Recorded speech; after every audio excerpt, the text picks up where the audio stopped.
On ne se lève pas comme parler à un prophète. Un prophète, ce n'est pas un pasteur. Même si en Côte d'Ivoire, certains ont essayé de mettre dans l'esprit des Ivoiriens que les prophètes sont des faux. Et même ils savent. Quand ils dorment, ils se réveillent, ils savent. Quand en 2019, je disais au jeune chanteur Ariel Chéné, telle chose, est-ce qu'il a cru? Dieu a bloqué partout. Maintenant, là, quand il regarde devant lui, c'est Jésus qui reste. Papa, il n'y en a plus. Nadia que tu aimais, elle n'est plus. C'est quoi qui reste? Et puis, vous venez servir.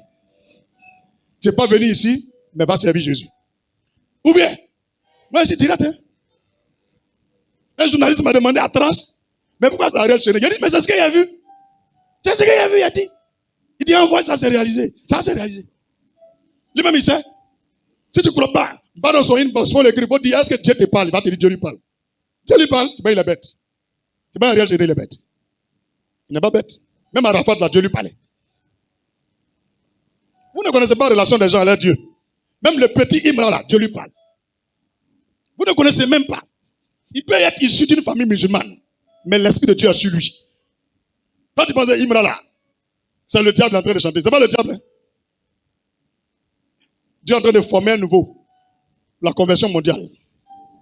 Et pour le réveil de la Côte d'Ivoire. Regardez la suite. Point de suspension. Acclame le Seigneur Jésus. Ça vient. Quand ça va se réaliser là, ils vont dire, oh.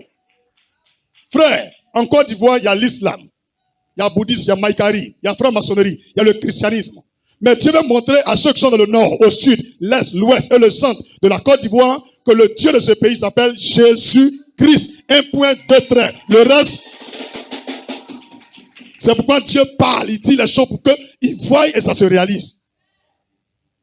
Mais comme les gens aiment les gens qui sont faux, qui font les scénarios, les trucs, gens pour aller voir une autorité, je viens, il y a garde du corps, il y a un gendarme ici, il y a un AC ici, et puis il y a au moins 20 personnes qui m'accompagnent, j'ai un long chapeau, il y a une robe, il y a les rubans rouges, il y a des bagues, des croix de Jésus, les croix de Marie, les croix de Pierre, les croix de Jean, et puis il marche à Cannes.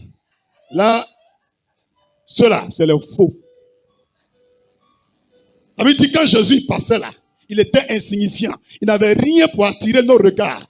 Il n'avait ni beauté. Tu as compris? Ni éclat pour attirer nos regards. Il est insignifiant. Mais pourquoi les gens venaient derrière lui? L'onction, les miracles, la puissance, l'enseignement, la sagesse, la lumière, la gloire de Dieu, la présence de Dieu, la vie de Dieu était en lui. Alléluia!